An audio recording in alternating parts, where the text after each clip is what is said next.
Hello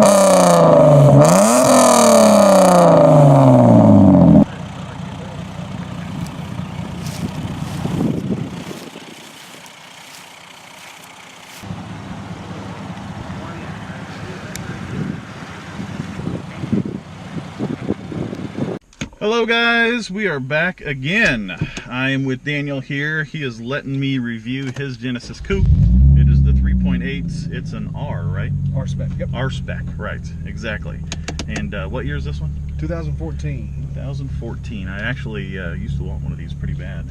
My wife was looking pretty hard at these before she got her Z, but Z was her dream car, so that's what she had to have. So we are going to take this thing out for a little spin, talk to Daniel a little bit about his life with cars, and hopefully I won't hit this nasty jagged pothole on the way out of the park here.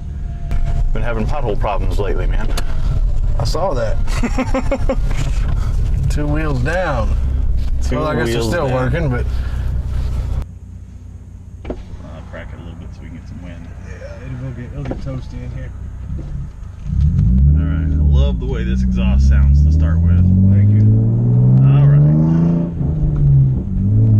Now I'm going to use this first part here to kind of just talk to you a little bit about your past and cars and how you got into them here. So Sure. I always like to start with, what was your first car? My very first car was a 1999 or 2000 Ford Contour SVT. Ooh, SVT! And that was your first car? It was the first car. Dude, those things were awesome back in the day. It was an awesome car.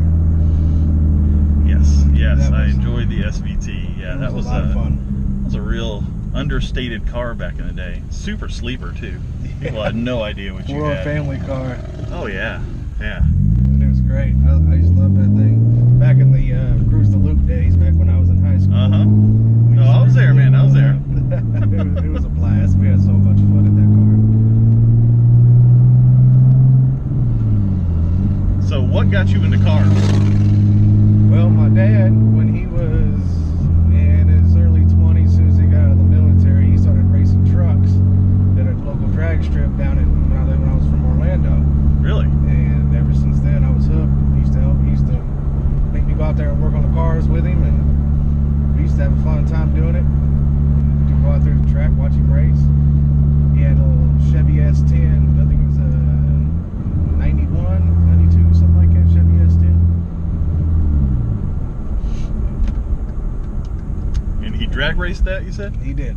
He drag raced it in a quarter mile. He was running, I think, it wasn't nothing too crazy. I think it was like a low 11s or something like that. Back in the day, a low 11 was quite an achievement with a little Chevy S10. Yeah, it was a little powerhouse. Oh, yeah, And no then doubt. Ever since then, I mean, it was just cars after cars. That's what got me started into it. And everybody in my family was big car geeks, so we gearheads and stuff. So it was bred into me. That's what I find, man, is that car family really is sort of the biggest part of it. You know, I think everyone that I've talked to about cars has a similar experience. Either it was their mom or their dad or somebody in their family that got them into cars. So I agree. that's kind of one of the reasons why I'm actually starting this whole YouTube channel in the first place, is because I want to explain to regular people why us car nuts do the crazy stuff that we do. All the money. All the money, all the time, you know. Money's a big one. Staying up until 2 o'clock in the morning polishing your car for a car show. People just don't understand that, you know? It is definitely a way of life. It is for sure. And it's definitely a culture. And I don't think enough people actually talk about the culture itself, you know? I think people are just too hung up on, you know, street racing and, you know, let's all go to Mexico. And, you know, I think that sometimes there's a big divide between the general public and car guys themselves, because it feels almost like they're fighting each other all the time. So my whole purpose is to try to get the general public to understand why we do what we do. And realistically, it's not much different than anybody else, you know. It's really if you're not. into golfing, you're probably into golfing for a reason. You know, maybe you were brought up on a golf course. You know, if you were into you know, flying airplanes, you know, then that's what you're into. Absolutely. So, yeah, so it's pretty much the same for cars. So now this, I'm sorry, what year did you say this was again? 2014. 2014. And I know you've got the mad crazy exhaust with the carbon fiber tips. Yes. That was actually the color scheme I was going for was red and black, but a lot of your cars nowadays, if you have a red car, their color scheme is always black. So I instead decided to go carbon fiber as my black accent instead of just the plain like gloss or something like that. So I've been working on my wrapping skills and trying to get all that up and going. So you're going to get into doing wrapping? Yeah, well, I've got all this wrapped up in the center. Oh, that's all wrap? Yep. Oh, hell, man, that looks great. Not too bad. I had no idea. I guess I thought that was from the factory like that. Well, I saw a couple of cars on, Instagram, Facebook, who had red Genesis, and they were painting theirs red, and I didn't want to go a bright color on my interior. Right. So, and I was like, it's already black. I can't very well paint it black, so I decided I'll just wrap it in carbon fiber. So it turned out pretty good. I was happy with it. I'm going to turn in here and turn around, and we'll head on back here. I like to ask another question to the people that I'm doing car reviews on, and that's what is probably an early generally, but what's one of the best memories you have of being around cars? Crazy stories, whatever you got. Best memory, huh?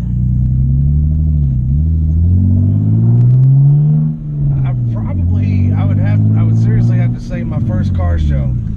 Yeah? This happened, and unfortunately it happened after my dad passed away. Oh, yeah. And he didn't really do the show thing too much. He was all about racing and stuff like that. He really didn't give a crap what his car looked like.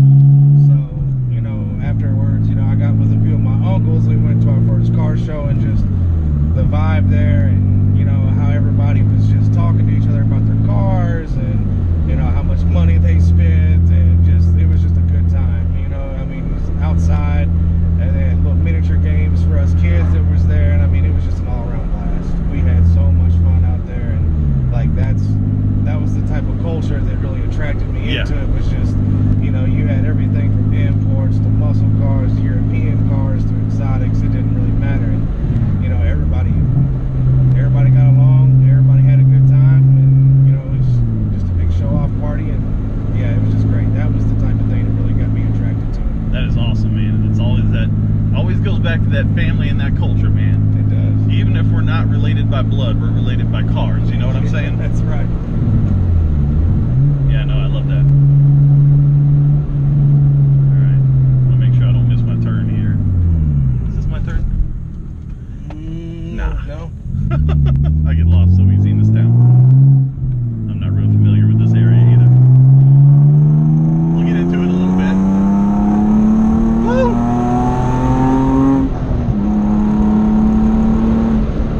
Man, I miss driving a stick shift. There's a little slippery button over there. Push it and hold it down until your little message board up there says. Right, and then I can spin the tires all day long, right? And then stability control and traction control. Right.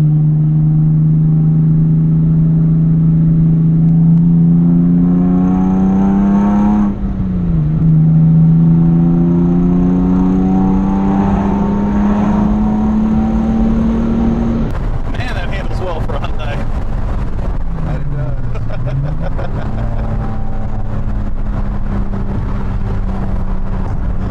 Yeah, I went with an automatic or a DSG transmission in my Volkswagen so that my wife could drive it. My very first Genesis, my black one was a automatic transmission. Oh, so this is your second one? Yeah, this is my second So one. you really do have a thing for these cars, huh? Yeah, the first one I had was a 2.0 turbo. It was a lot of fun. It was a little toy car. It was fun to play with, but when the dealership called me and told me they had a 3.8 R-Spec up here, and I was trading me straight up for it, and I was like, yeah, Oh yeah, you can't beat that. I'll go ahead and do that. And they only had 300-mile difference on them when I got them, so Wow. I wasn't really losing out on mileage. But yeah, it was a blast. Awesome. Well, we're about to pull back in here. I just wanted to tell you I thank you very, very much for allowing me to come out here and review your car and hoon on it a little bit. Oh yeah. I know that it always feels weird for somebody else to drive your car because it's like somebody else, somebody else being with your woman. That's the way I always considered it. Just like when you're into guns, somebody else shooting your gun, you know. So I really appreciate you letting me drive it. Ooh, got that back pop. Yeah, we got back pop. Love that. A lot of that. But yeah, it's not a problem. I appreciate you taking out time to do it, and it was great. Awesome, man. I enjoy the stuff. Awesome. Sounds great, man. Well, we will try and do some more of these in the future. I'm gonna let this truck get on through here.